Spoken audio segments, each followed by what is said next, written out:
I didn't think we'd make it past 10, honestly. But this is oh.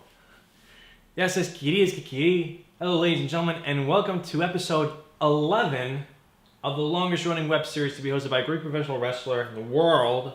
That's me, Andros, the Greek talk.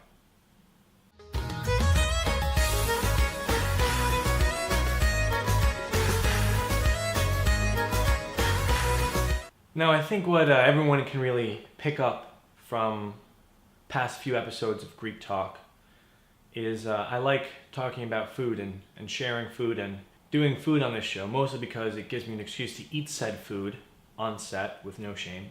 Don't tell Marcus I did this, man. Oh my god. That's just goodness right there. What do you mean we're still rolling? A little bit of shame. But also it's fun. So I'm going to continue that tradition.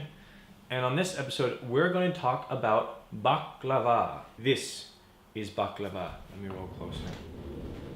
The lighting's not following me. Lighting. I'm on a rolly chair now, so I can do things like this. It's called an upgrade. You should get one. So first of all, what is baklava? Well, I'm very glad you asked, and you came to the right place because I actually haven't been doing a show on it.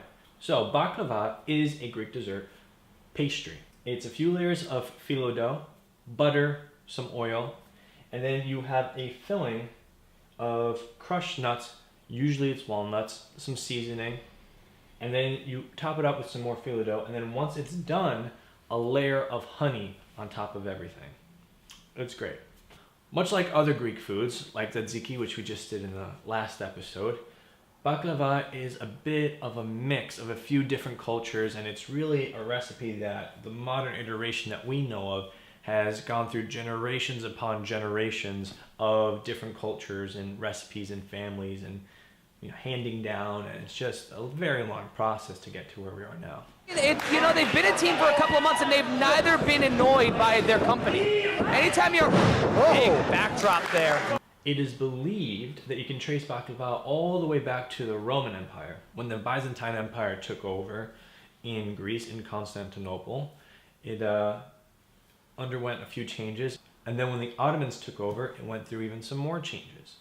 Now that is why you find baklava a lot in Middle Eastern and Turkish food places, restaurants, stores, what have you. There's actually some evidence to suggest that the Sultan of Istanbul, formerly known as Constantinople, I don't remember which sultan, but it was a sultan, would give out trays of baklava around Ramadan. And then the Ottoman Empire fell and Istanbul stayed with Turkey, but it was too late because baklava had already made it to the people. And that is how we have it today. Crunchy, not too dry, and it's really the honey that keeps it that way. So the next time you're out, get a gyro, pronounce it correctly. Get an extra order tzatziki because it's so good. And then for dessert, have baklava with a Greek coffee, metrio. It's always good to start metrio, medium, just a little bit of sugar.